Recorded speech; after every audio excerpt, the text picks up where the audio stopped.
Olá, estamos começando muito bem mais uma edição do programa Vida e Atitude junto com você. Acompanhe conosco hoje o nosso bate-papo, porque o nosso convidado veio nos contar e nos falar um pouco sobre a sua trajetória e também falar sobre o assunto Jovem Consciente. Olá, pastor Tiago Ferro e vereador Tiago Ferro, seja bem-vindo ao programa Vida e Atitude. Muito obrigado, Clarice, uma alegria estar com você, os nossos telespectadores, muito obrigado pelo convite. Que bom que você está aqui. Nós sabemos que você, com certeza, tem muita coisa para contar para a gente hoje aqui nesse bate-papo. E eu quero começar te perguntando, quem é o Tiago Ferro? Tiago Ferro é uma pessoa que ama Deus, ama a sua igreja. Tive a oportunidade de ser criado em um lar cristão. Meus pais foram os primeiros missionários da Sara Nossa Terra. E com 3 anos fomos enviados para Campo Grande, no Mato Grosso do Sul. Passei a minha infância em tribos indígenas, terenas, enquanto meu pai fazia o trabalho de evangelismo, trabalho social com os índios, com alcoolismo e várias situações. E ali no Mato Grosso do Sul eu tive a minha infância. E na adolescência foi a época que nós viemos para Curitiba, isso foi em 93, 92, 93. E aí minha adolescência já aqui em Curitiba. E eu tive a oportunidade de permanecer durante toda a minha infância, adolescência, juventude na igreja. E sou muito grato a Deus por isso. Morei alguns anos nos Estados Unidos e voltei ao Brasil. Sou casado, pai de 2 lindos filhos, uma esposa maravilhosa. Meus filhos são um grande presente que Deus me deu. Então, o Benjamin, super especial, uma personalidade amorosa, um garoto, um presente de Deus. São lindos. Amanda também é lindíssima. Eles são a cara da mãe.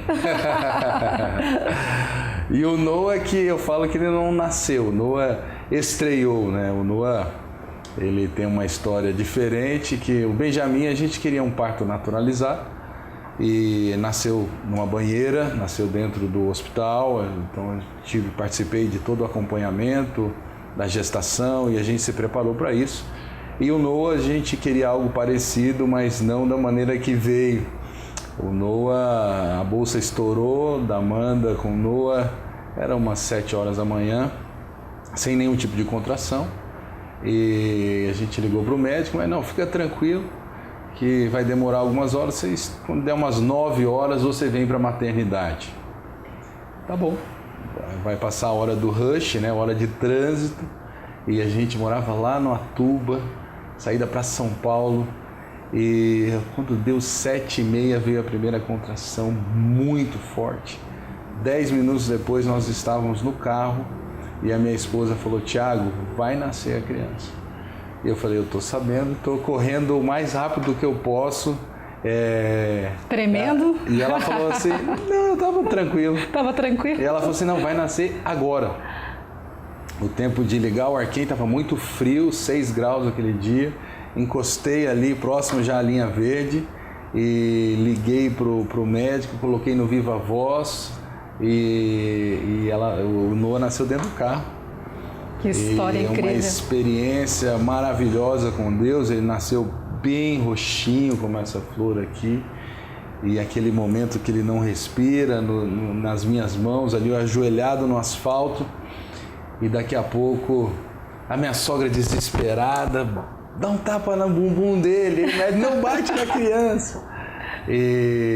Mas aí ele resmungou, respirou e o pulmão dele encheu de fato do fôlego de vida. E foi um dos momentos mais marcantes que eu tive, experiência com Deus maravilhosa. Que bênção. E o Noah, ele é assim, ele é incontrolável. Então, desde o seu nascimento. Sou um pai muito feliz, muito realizado. Tenho a formação de comunicação social, produção de rádio, TV. Trabalho com radiodifusão já desde 2000, a Sara Brasil FM em Curitiba e a rede no Brasil, hoje uma das maiores redes da nossa nação. Sim, tem uma caminhada aí, né, com programas já bem conhecidos da cidade. Já erramos e já aprendemos muito. E também a TV Gênesis, na época que eu morei nos Estados Unidos, eu representei a nossa TV lá, a expansão dela para a América do Norte. Hoje a TV Gênesis, em parceria com a Rede Boas Novas, é a maior rede de evangélica do Brasil, então eles dividem a programação e estão em todos os estados, em todas as capitais do nosso país, pregando o Evangelho, servindo a igreja 24 horas por dia, 7 dias por semana. E eu, mesmo estando na igreja, Clarice, eu nunca tive o objetivo de ser um pastor. Eu, talvez até pela condição financeira que os meus pais tinham lá no início, quando foram missionários, tudo com muita dificuldade. Porém, você se tornou um bispo. Vocês chamam de bispo, né? Na Sara Nossa Terra, o pastor que é coordenador de mais de 12 igrejas, ele tem a nomenclatura de bispo. E eu lá atrás eu falava, não, eu vou ser o rei que vai sustentar financeiramente o pastor, o profeta, que vai ser meu irmão, o Felipe.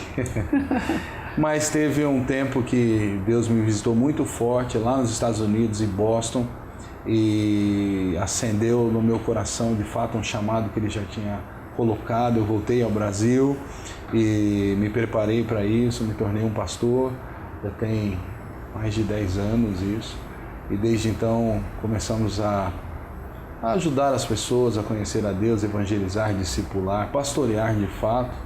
Hoje nós estamos com a administração de 13 igrejas em Curitiba e região metropolitana, e por isso veio então o reconhecimento dentro da Sara Nossa Terra com o título de bispo, que para a gente é uma grande responsabilidade, né?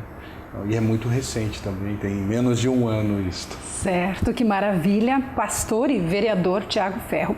No próximo bloco eu quero falar com você sobre a sua trajetória que começa nesse ano de 2017 na vida pública.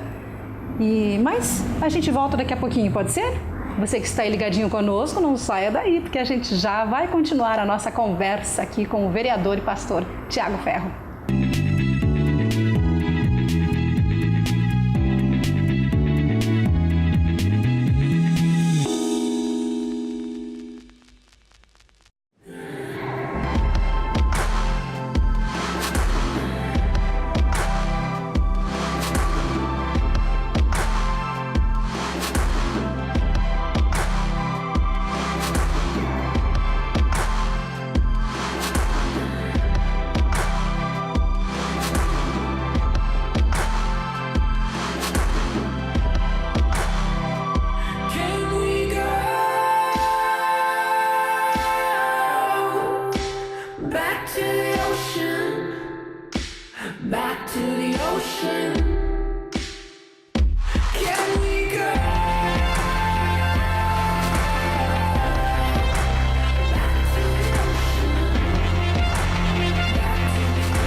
Voltamos com o programa Vida e Atitude e hoje o nosso bate-papo é com o vereador Tiago Ferro, ele que também é pastor e veio nos contar um pouco da sua trajetória e nos falar sobre o jovem consciente.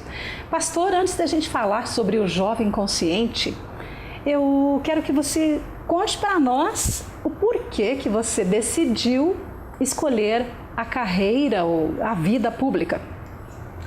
Eu acho que é algo que definiu tudo isso, algo que Deus colocou dentro de mim, que foi, eu sempre tive muito problema com a injustiça, desde muito criança a injustiça ela me transtornava, quando eu via a injustiça chegando, uma criança, uma família, era algo que mexia muito comigo, e eu precisei amadurecer e canalizar isso, e entender que a política era uma ferramenta de promoção de justiça e o melhor caminho para que eu pudesse de fato expor tudo aquilo que Deus colocava no meu coração. Então a sensibilidade daquilo que eu estava vendo, que Deus me mostrava, eu entendi que a política era esse instrumento, essa ferramenta. E logo muito cedo participei da primeira campanha, 12 anos depois, na quarta campanha nossa, nós fomos agora eleitos em Curitiba, uma votação bastante expressiva, muito boa. Mas 12 anos na Bíblia, depois eu estudando, 12 anos é o tempo de maturidade, eu acho que é um tempo que Deus preparou. Obviamente, todos os processos eleitorais e todo esse período, eu acredito muito que todas as coisas cooperam para o bem daquele que ama a Deus, e elas acrescentaram em minha vida e eu aprendi muito com tudo isso. Mas chegou o tempo de Deus e o tempo certo, e a minha vontade, o meu desejo é que através da minha vida, do Espírito Santo, eu seja conduzido com sabedoria para promover justiça nessa terra. E a política, ela traz essa amplificação das suas ações, das suas atitudes, ela possibilita chegar a mais lugares, alcançar mais pessoas, ser mais eficiente através de uma ideia que defendemos, através de uma ação, de uma atitude. E esse é o objetivo, e é por isso que eu entrei na política, mesmo numa época de muito desgaste, né, Clarice? Verdade. Então, ao mesmo tempo que na minha igreja, na Sara Nossa Terra, a gente estava sendo honrado e reconhecido pelo trabalho, como bispo, entrando na política com um momento de total desprezo pela classe política, de muita irritação da população. Essa campanha última para mim foi a mais violenta, a pior, muito difícil. As pessoas na rua estavam extremamente agressivas. Sim. Muito difícil conversar, conquistar o voto, oferecer uma proposta. Mas Deus conduziu e chegamos ao êxito da eleição. Mas eu acredito também que pelos trabalhos que vocês realizaram juntamente ali com a sua família, com a Sara Brasil, com a Sara Nossa Terra, vocês são tremendamente engajados em vários projetos sociais, então já faziam isso antes.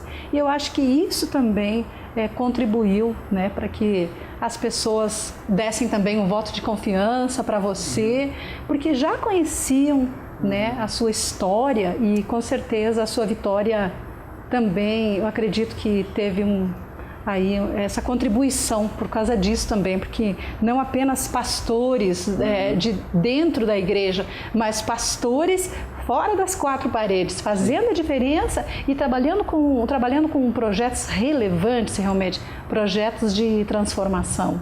Independente da política, nós continuaríamos a fazer os projetos, e agora dentro da política a gente acredita que pode amplificar esses projetos, porque é o que Deus colocou no nosso coração, amar as pessoas, e amar não é apenas um sentimento que se expressa com palavras, mas com atitudes, com ações, e é o dom que Deus me deu. Cada um tem um dom e eu preciso prestar conta a Ele desse dom que Ele me deu, e de fato a gente trabalhou através do esporte, várias escolas de futebol em Curitiba, a primeira no Parolim, já tem 8 anos que nós temos a escola ali. Começamos há 1 ano atrás com a experiência do MMA, das lutas, né, artes marciais, e por incrível que pareça já superou o futebol, a procura das crianças pelas artes marciais, e o resultado, é um terreno que para nós era aparentemente perigoso pela questão da violência, de como a criança ia lidar com isso, mas muito pelo contrário. A partir do momento que ela entende o potencial dela, ela respeita o próximo, ela consegue ter mais domínio da sua agressividade, ela consegue canalizar de uma maneira saudável e produtiva, tem dado muito certo. Já estamos procurando trazer isso para o contraturno nas nossas escolas municipais, projeto que eu já apresentei para o secretário de esporte, Marcelo Richa, ele já acatou.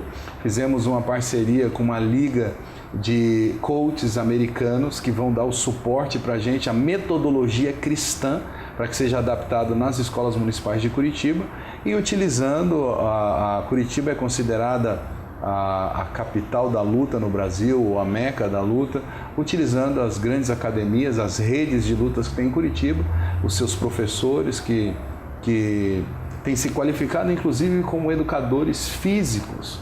Então, não apenas como mestres de artes marciais, mas entendendo a fisiologia da criança e tudo mais, para que ela possa fazer o contra tudo.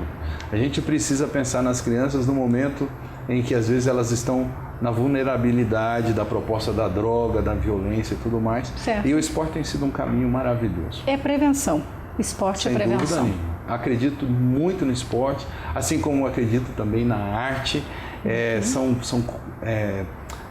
corredores, são comunicações, pontes que muitas vezes a nossa argumentação não é o suficiente. Ok. Vereador Thiago Ferro, me conte um pouco o que você pensa sobre o envolvimento dos nossos jovens no Brasil e também os nossos jovens em Curitiba na questão política, no sentido também do posicionamento. Os jovens estão se posicionando? Eu gostaria que estivessem muito mais, né? Mas acho que algumas das pessoas que nos assistem agora acompanharam o que aconteceu na Batista Lagoinha e que o pastor André Valadão, uma semana depois, deu um aperto na galera lá, na igreja, né? Porque foi um procurador da Lava Jato, um irmão nosso aqui de Curitiba, cristão, um amigo nosso, esteve lá exatamente para falar de tudo que está acontecendo no nosso país, e a igreja, infelizmente, virou as costas e levantou. Não toda a igreja, mas parte da igreja. Esse é o reflexo da falta de conhecimento. Quando nós não temos conhecimento, nós somos dominados. E dentro das nossas igrejas e os nossos jovens hoje, com todos os aplicativos e smartphones, eles ficaram muito superficiais nas suas escolhas e inclusive no que a gente chama de resiliência, de permanecer num tempo e entender que as coisas demoram a ser conquistadas. E na política e no processo político é assim que funciona. Tudo demora muito, não é rápido. Então depende de vários fatores e muitos nós nem temos o controle. Mas a falta de participação levou o Brasil aonde chegou. Eu acho que a violência da corrupção do nosso país devastou a nossa nação. A Lava Jato chegou a já mensurar mais de R$1 bilhão que foram desviados e, sem dúvida nenhuma, a igreja evangélica, de alguma maneira, ela tem culpa em tudo isso, né? Talvez até numa fala errônea de o santo com o profano, misturar as coisas e tudo mais. Eu acho que o púlpito não é palanque político, mas eu acho que um pastor tem a responsabilidade de, assim como ele incentiva a ser um bom pai, um bom marido, uma pessoa de caráter, um bom profissional, também deve trabalhar para que cada jovem seja um bom cidadão. E quem é o bom cidadão? O bom cidadão é aquele que se envolve na sua casa, com as suas responsabilidades, com as suas tarefas, na sua rua, na sua quadra, na sua comunidade. E é exatamente isso que eu espero dos jovens.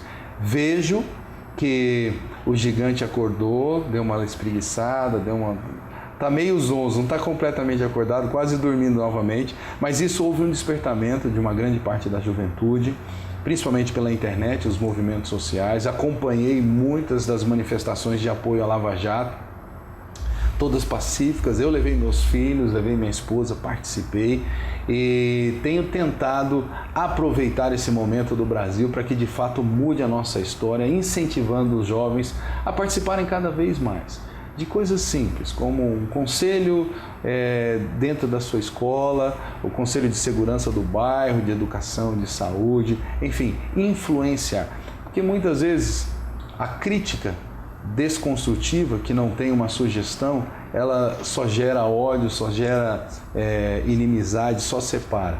Então, quando criticamos, precisamos ter propostas. E muitas vezes nossos jovens não sabem nem como propor, porque não conhecem o sistema político de maneira eficiente, não sabem a diferença de um município, governo municipal, estadual, federal, executivo, judiciário, legislativo e executivo, e coisa muito simples e muito básica. E para que ela possa ser relevante, o jovem ele de fato precisa no mínimo conhecer o básico. Então, Tem esperança. Não sei quanto tempo estarei na política, mas assim, se eu pudesse deixar um legado, é trazer uma boa referência de um político jovem que não se contaminou, não se rendeu aos manjares do rei, mas que foi competente, sábio, transparente, talvez como José do Egito, como Daniel, com tantas referências que nós temos na Bíblia, mas que principalmente foi eficiente, trouxe bons resultados para a nossa cidade, para o nosso estado, para o nosso país. Muito bom.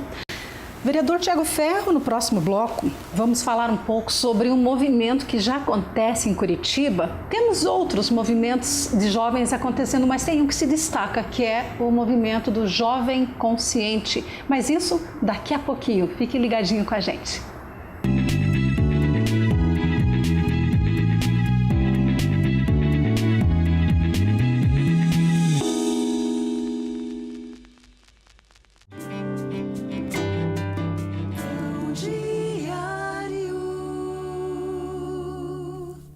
Li a história recente de um casal que estava tentando navegar seu barco a velas até uma baía da Flórida durante o furacão Sandy, mas a embarcação encalhou. Conforme as ondas quebravam ao seu redor, eles rapidamente soltaram a âncora. Ela manteve o barco a velas no lugar até que pudessem ser resgatados. Eles disseram que caso não tivessem soltado a âncora, teriam perdido o barco. Sem a âncora, as ondas implacáveis teriam despedaçado a embarcação na costa. Precisamos de âncoras para nos manter seguros em nossa vida espiritual também. Quando Deus chamou Josué para liderar seu povo depois da morte de Moisés, Ele lhe deu âncoras de promessas, nas quais poderia confiar em momentos de dificuldade. O Senhor disse a ele: serei contigo, não te deixarei, nem te desampararei. O Senhor teu Deus é contigo por onde quer que andares. Deus também deu a Josué e ao seu povo o livro da lei, para que o guardassem. Isso e a presença de Deus eram âncoras nas quais os israelitas poderiam confiar quando enfrentassem muitos desafios. Quando estamos no meio do sofrimento ou dúvidas ameaçam nossa fé, quais são nossas âncoras? Podemos começar com Josué capítulo 1, versículo 5. Ainda que nossa fé pareça fraca, se estiver ancorada nas promessas de Deus e em sua presença, Ele nos manterá seguros. Quando sentimos abalados pelas tempestades, descobrimos a força da âncora.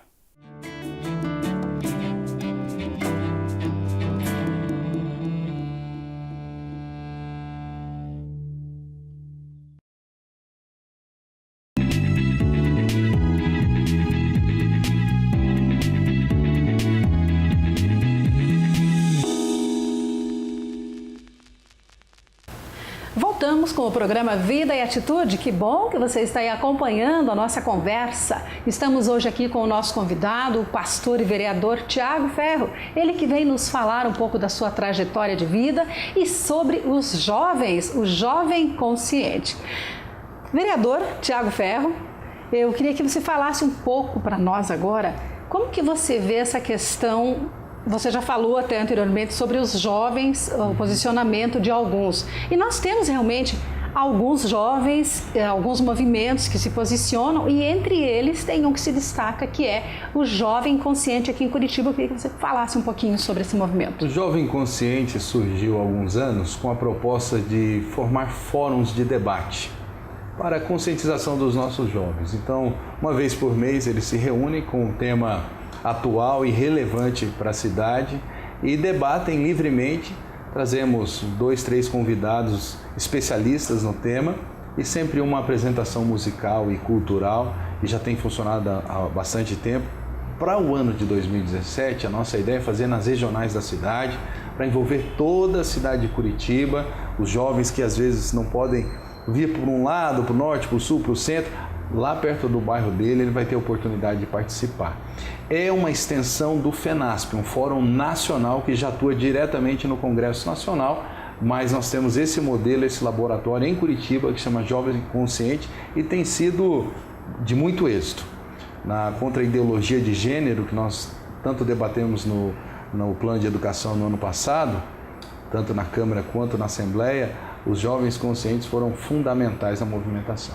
E esses jovens também gostam de participar de campanhas e também a gente percebe que eles participam muito das marchas para Jesus. E eu aproveito e queria que você falasse um pouquinho também sobre a Marcha para Jesus, como que tem acontecido ao longo desses 24 ou 25 anos que ela tem acontecido. A Marcha para Jesus, ela nasce lá na Irlanda, trazendo unidade entre protestantes e católicos.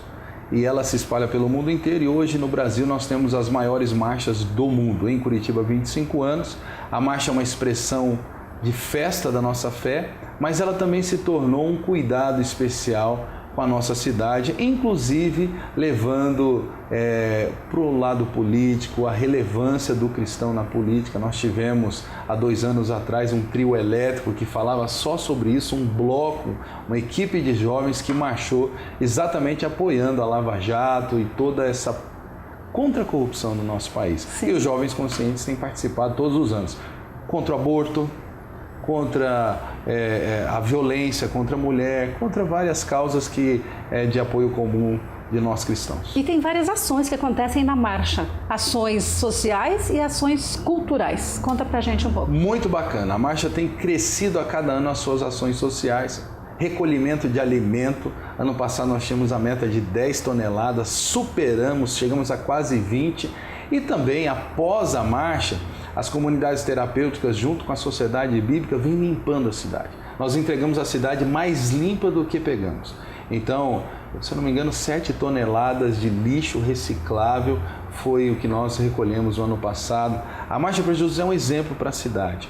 Foi desenvolvido um projeto de lei que todos os outros grandes eventos da nossa cidade têm que copiar o modelo da Marcha para Jesus. Certo, com ações extremamente relevantes. E também agora tem a Semana Cultural, que parece que já faz 1 ano que aconteceu. Vai ter de novo agora na próxima marcha. E quando vai ser a próxima Marcha para Jesus? Vai ter porque foi um sucesso.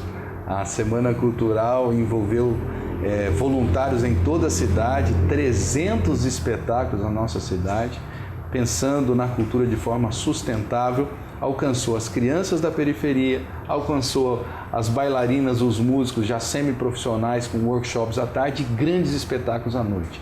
Na verdade, a Semana Cultural se tornou a Caravana Cultural e vai rodar todo o estado do Paraná.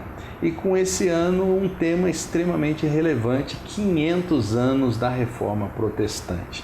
Então, a marcha, a Semana Cultural e vários outros eventos, exposição do Museu da Bíblia em Curitiba, nós vamos levantar o selo dos 500 anos da Reforma Protestante aqui no Brasil, inclusive em conexão com o calendário mundial. A Reforma Protestante, é importante só a gente falar um pouquinho sobre isso, ela mudou a história da humanidade. A escrita, o primeiro livro, que foi a Bíblia, vem da Reforma Protestante. E como cuidar da saúde, a administração das nossas cidades, tudo vem a partir da Reforma Protestante. 500 anos precisa ser celebrado. Isso mesmo, precisamos celebrar e participar. E mais do que tudo, nos posicionar como cristãos, como pessoas que sabem o que querem, nos posicionar juntos para fazer a diferença. Pastor, vereador Tiago Ferro, muito obrigado pela entrevista. Que bom que você esteve aqui. Obrigado. Parabéns por tudo que você tem feito. Que Deus o abençoe aí na sua caminhada, na sua trajetória com nessa nova gestão agora na vida pública. Amém. Que Deus o abençoe grandemente. Obrigado pelo convite, sempre à disposição. Somos um em Cristo Jesus. É isso aí. Bom, a gente quer agradecer a sua companhia, que bom que você esteve conosco. Desejamos que Deus abençoe grandemente a sua vida. Um beijo para você e até o nosso próximo encontro, se Deus quiser.